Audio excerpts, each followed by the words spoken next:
বন্যার পানি নেমেছে, কিন্তু রয়ে গেছে ক্ষতচিহ্ন। মৌলভীবাজার জুড়ে ভাঙা সড়ক আর ক্ষতিগ্রস্ত সেতু কালভার্টে বাড়ছে মানুষের দুর্ভোগ। জেলার ৭ উপজেলায় প্রায় ১৩৮ কিলোমিটার সড়ক ক্ষতিগ্রস্ত হয়েছে বলে জানিয়েছে এলজিইডি। শেখ সিরাজুল ইসলাম সিরাজের পাঠানো তথ্যচিত্রে ডেস্ক রিপোর্ট। বন্যার পানি কমলেও স্বাভাবিক হয়নি জনজীবন।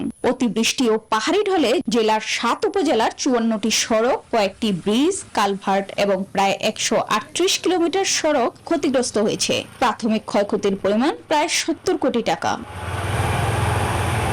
সবচেয়ে বেশি ক্ষতিগ্রস্ত হয়েছে গ্রামীণ সড়ক। যান চলাচল ব্যাহত হওয়ায় কৃষিপণ্য পরিবহন, শিক্ষার্থীদের যাতায়াত ও নিত্যদিনের কাজে দুর্ভোগ বেড়েছে।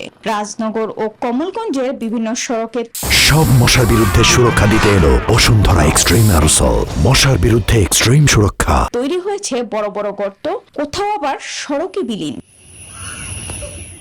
পানি পুরোপুরি নেমে গেলে ক্ষয়ক্ষতির চিত্র আরো স্পষ্ট হবে। তাই দ্রুত ক্ষতিগ্রস্ত সড়ক সংস্কারের দাবি জানিয়েছেন স্থানীয়রা। আরবার পানি আইছে, আরবার আপনারে পানি করছে, এখন আমরা রাস্তাঘাট নাই। আমরা রাস্তাঘাটের অবস্থা খুবই খারাপ, প্রচুর মাছ নষ্ট হয়েছে, ক্ষেত নষ্ট হয়েছে। এলজিইডির হিসাবে জেলার ৫৪টি সড়ক এবং ৭টি ব্রিজ, কালভার্ট ক্ষতিগ্রস্ত হয়েছে। প্রাথমিকভাবে ক্ষয়ক্ষতির পরিমাণ ধরা হয়েছে প্রায় ৭০ কোটি টাকা। ঊর্ধ্বতন কর্তৃপক্ষ আমাদের এই ক্ষয়ক্ষতির পরিমাণ দেখে বরাদ্দ প্রদান করলে আমরা এটা শীঘ্রই মেরামতের আওতায় আনব। দ্রুত সংস্কার না হলে বর্ষায় এই দুর্ভোগ আরো বাড়বে, এমন আশঙ্কা স্থানীয়দের। Desk report, news 24।